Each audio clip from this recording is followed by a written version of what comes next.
Hey everyone, I'm on a mission to hit 1,000 subscribers, and I'd love your help to get there. If you're enjoying the content, do me a favor. Hit that subscribe button right now and join the family. What happens when the most respected voices in football suddenly turn their fire on one of their own?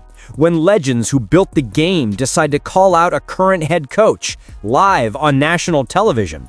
That's exactly what just happened in Cleveland. In the span of 48 hours, 3 Hall of Famers, Shannon Sharpe, Michael Irvin, and Brett Favre, all went public with one devastating message. Kevin Stefanski is sabotaging his own franchise by refusing to start Shedeur Sanders. What began as casual commentary exploded into a full-blown rebellion, one that's now threatening to tear the Browns organization apart from the inside out. The backlash wasn't polite. It wasn't subtle. It was raw, calculated, and louder than anything the team has faced in years. But how did this storm even begin? And why has it spiraled so far beyond football? To understand that, you have to rewind to one tense morning on ESPN's First Take, where a single sentence from Shannon Sharpe ignited the firestorm that's still burning through Cleveland today. It all started with a look, not a word, not a shout. Just Shannon Sharpe removing his sunglasses on live TV. That tiny gesture alone was enough to make the studio fall silent. You could feel the temperature shift. Moments later, his voice dropped low, every word measured and sharp. You've got this kid, Shedeur Sanders, poise, accuracy, leadership, and you're trotting out Dillon Gabriel? That's coaching malpractice. He didn't raise his voice. He didn't need to. Every syllable carried years of experience, authority, and quiet fury. Within seconds, Stephen A. Smith leaned forward, nodding so hard the camera caught it. Producers scrambled behind the scenes, realizing they had just captured viral gold. And they were right. Within minutes, clips of the exchange flooded Twitter. By noon, the segment had racked up nearly 500,000 views, sparking an avalanche of fan outrage. Cleveland's timeline turned into a battlefield. Hashtags like Free Shedeur and Fire Stefanski began trending as fans demanded answers from ownership. What made Sharpe's comments different wasn't just his celebrity. It was that he voiced exactly what every frustrated Browns fan had been screaming for weeks. His words gave that anger legitimacy. Suddenly, it wasn't just anonymous tweets or podcasts stirring the pot. It was a Hall of Famer calling out a head coach on national television. The internet didn't need more fuel after that, but it got it anyway. Because a few hours later, another legend decided to jump into the fire, and he didn't come to agree quietly. If Shannon Sharpe lit the match, Michael Irvin walked in carrying a blowtorch. Hours after Sharpe's segment shook social media, Irvin took to NFL Network's afternoon broadcast, and the tone of the conversation changed instantly. Midway through a discussion about preseason performances, Irvin pushed back his chair, stood up, and locked eyes with the camera. His voice rose with that unmistakable energy that made him a legend in Dallas. You don't let talent like Shedeur rot on the sideline while your offense looks lifeless. The players in that locker room know who the real QB1 is. Stefanski's job is on the line if he doesn't wake up. The studio froze. Co-hosts exchanged quick glances, unsure whether to respond or just let him cook. But the internet had already decided. The Irvin clip went nuclear within hours. On Twitter, Reddit, TikTok, you name it, the moment was everywhere. Fans reposted the clip with captions like, "Finally, someone said it," and "Irvin just exposed the truth about Cleveland." His passion turned frustration into validation for millions of Browns fans who'd been waiting for a credible voice to echo their anger.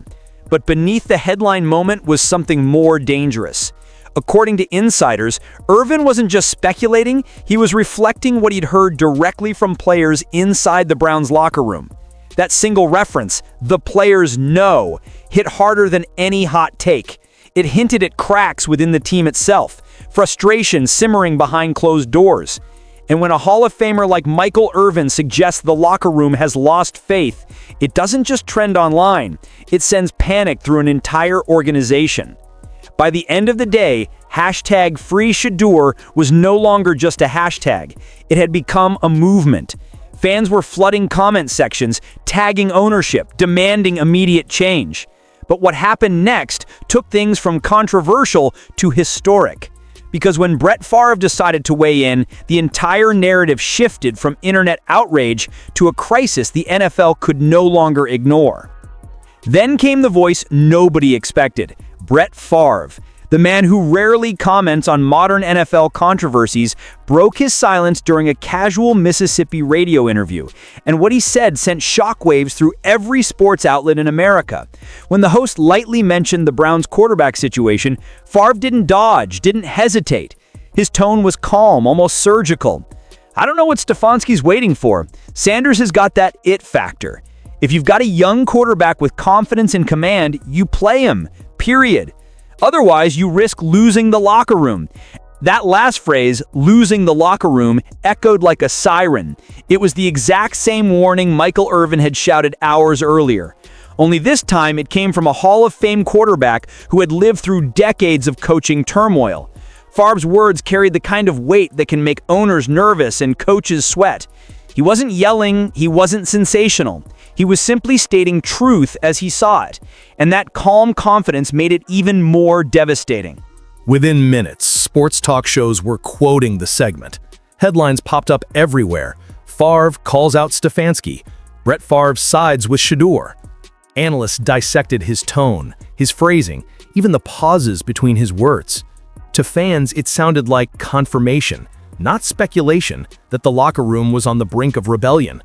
To the Browns front office, it was a public verdict delivered by a legend who'd been through every kind of quarterback war imaginable. Favre's involvement didn't just add another opinion, it legitimized the movement. When one Hall of Famer criticizes you, it's noise. When three of them line up behind the same message, it becomes history in real time. Cleveland wasn't just trending, it was unraveling. And as Favre's clip spread across social media, the outrage stopped feeling like a temporary reaction. It felt like a cultural moment, a rallying cry that was about to explode far beyond football circles. Because at this point, it wasn't just players or analysts weighing in, the entire internet was ready to join the fight. And what happened next turned outrage into a full-scale digital uprising. By the time Brett Favre's comments hit the airwaves, it was like someone had flipped a switch on every social media platform at once. What began as a few viral clips transformed into an all-out digital riot. On Twitter alone, Browns-related posts racked up over 47 million impressions in just 2 days. Instagram was flooded with reels comparing Dillon Gabriel's shaky preseason throws to Shedeur Sanders' college highlights. The contrast was brutal, and people couldn't stop sharing it. TikTok creators jumped in too, dissecting every word from Sharpe, Irvin, and Favre, turning their reactions into mini documentaries, theories, and memes. The narrative was no longer being pushed by the media, it was being driven by the people. Fans weren't just angry, they were organized. Hashtags like Free Shedeur and Stefanski Out spread like wildfire. Someone posted a split-screen clip of Dillon Gabriel's worst plays next to Shedeur dropping perfect deep balls at Colorado, captioned simply, "Kevin Stefanski is blind." It hit over 1 million views overnight. Suddenly, the conversation wasn't about the Browns' offense anymore, it was about a perceived injustice. Fans started tagging Jimmy Haslam in every post, demanding that he open his eyes and save the franchise. Even neutral football fans started joining in, drawn to the chaos like moths to a flame. And while all this was happening online, something bigger was brewing underneath, one that no amount of PR could contain. Because the longer Shedeur Sanders stayed on the bench, the more fractured things were becoming behind the locker room door. By now, the noise had grown too loud for the Cleveland Browns ownership to ignore. What began as a fiery segment on First Take had snowballed into a full-blown public crisis, and the people at the top were feeling it. According to insiders, team owner Jimmy Haslam was already uncomfortable defending Kevin Stefanski's quarterback choices behind closed doors. But when 3 Hall of Famers, Sharpe, Irvin, and Favre, all called him out publicly, that private discomfort turned into public humiliation. Phone calls started coming in from league executives, sponsors, even former players asking the same question, what is going on in Cleveland? And the pressure didn't stop there. Sources close to the situation claimed that Roger Goodell himself had quietly expressed frustration about how the Browns were handling Shedeur Sanders. The NFL had spent months marketing the new generation of quarterbacks, Sanders included, as the future of the league. There were documentaries, promotional shoots, social media rollouts. The NFL had invested in his image, and now one of its brightest prospects was sitting on the bench while the team's offense sputtered on national television. Privately, league officials were said to be displeased, which is NFL speak for furious. Inside the Browns organization, tension reached a breaking point. Haslam reportedly began asking his inner circle whether Stefanski had lost the plot. Front office meetings became heated, and even assistant coaches started feeling the pressure from above. When a team's ownership senses that public sentiment has turned, the countdown begins, and everyone knows it. Every misstep, every interception, every awkward press conference becomes fuel for the fire. For Kevin Stefanski, this was more than a personnel decision. It had become a power struggle. On one side, he had his coaching principles, his system, and his belief that Dillon Gabriel was the safer option. On the other, he faced a tidal wave of public opinion, Hall of Fame judgment, and corporate panic closing in from every direction. What had once been an internal football matter had turned into a national spectacle. And while ownership wrestled with their next move, a much deeper problem was forming out of sight, one that no amount of PR could contain. Because the longer Shedeur Sanders stayed on the bench, the more fractured things were becoming behind the locker room door. While ownership scrambled to contain the public firestorm, another one had already ignited behind the scenes, inside the Browns' own locker room. What started as whispers among players was quickly turning into full-blown frustration.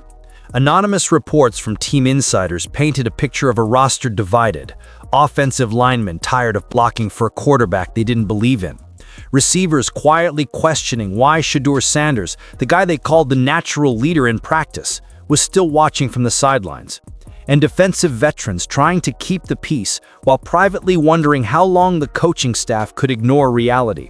Those fractures might have stayed hidden under normal circumstances, but the Hall of Fame voices outside the building made silence impossible.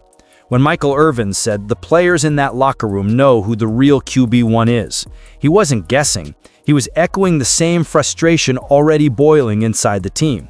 And when Brett Favre repeated the phrase, "losing the locker room," it didn't just sound prophetic, it sounded like confirmation.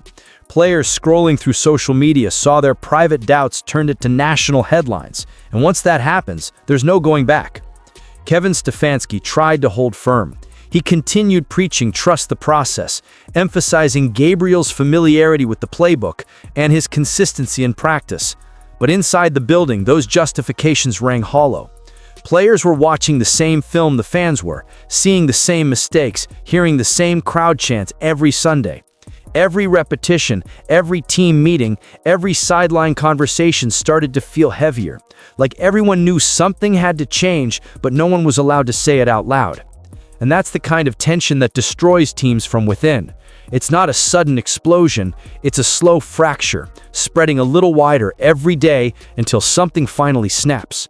By this point, even winning wouldn't have fixed the problem. The trust between coach and locker room was starting to crumble, and everyone around the league could feel it. Because once the locker room begins to splinter, the question isn't if the coach will lose control, it's when. And with the regular season closing in, time was running out for Kevin Stefanski to prove he still had command of his team.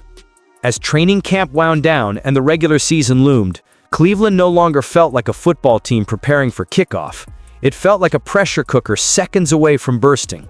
Every camera at practice, every headline on ESPN, every tweet from a player's cousin or former coach was treated like a potential bombshell. The Browns couldn't take a single snap without someone somewhere dissecting it for hidden meaning. Was Shedeur taking extra reps? Did Stefanski look tense in that interview? The speculation became endless, and the tension unbearable. Kevin Stefanski tried to hold the facade of control, walking onto the practice field each morning like nothing was wrong, but the eyes told a different story. Assistants whispered, veterans watched quietly, and the air felt thick with uncertainty. He stood at a crossroads: stick with Dillon Gabriel and risk open revolt, or hand the keys to Shedeur and admit the critics were right. Either decision would define his legacy. There was no safe route left. Outside the building, the narrative had already been written. Sports talk shows ran segments with titles like "Has Stefanski Lost the Locker Room?" and "Cleveland's Ticking Bombshell?" Every commentator seemed to have the same conclusion.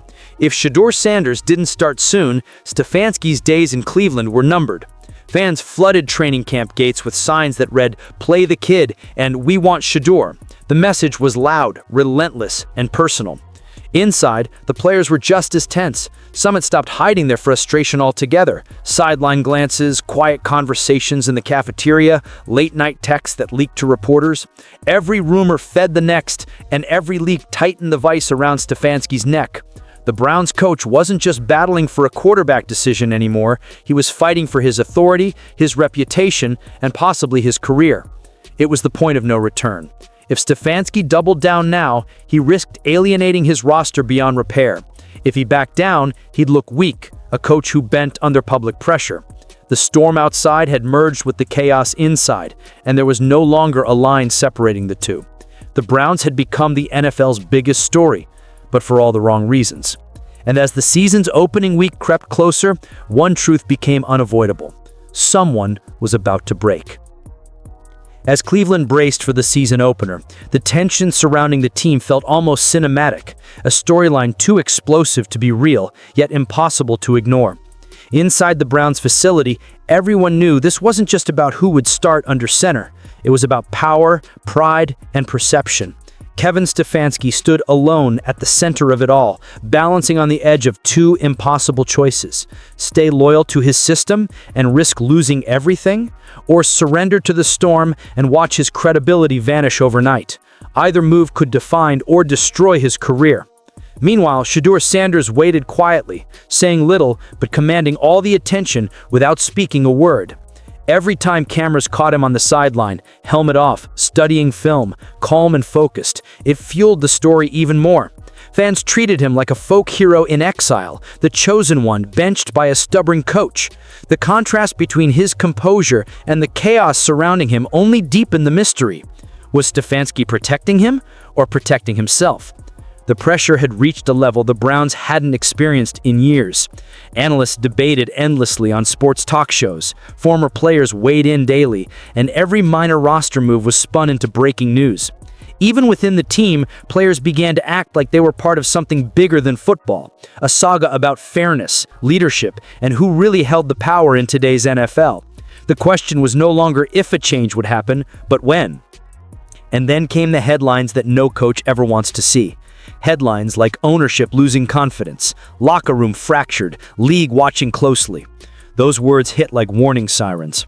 Stefanski could feel the ground shifting beneath him. The same legends who once defined the game, Sharpe, Irvin, Favre, had unintentionally created a movement that now threatened to rewrite his fate. So as kickoff week approached, the Browns' quarterback controversy had evolved into something much larger, a test of who truly controls a franchise in the modern era: the coach on the sideline, the players in the locker room, or the voices that dominate the airwaves. Because in this new age of viral influence and public pressure, legacy isn't built quietly. It's decided in real time, by millions watching. And for Kevin Stefanski, that decision was already being made. Whether he liked it or not, the verdict was coming, and in Cleveland, it would echo far beyond the final whistle.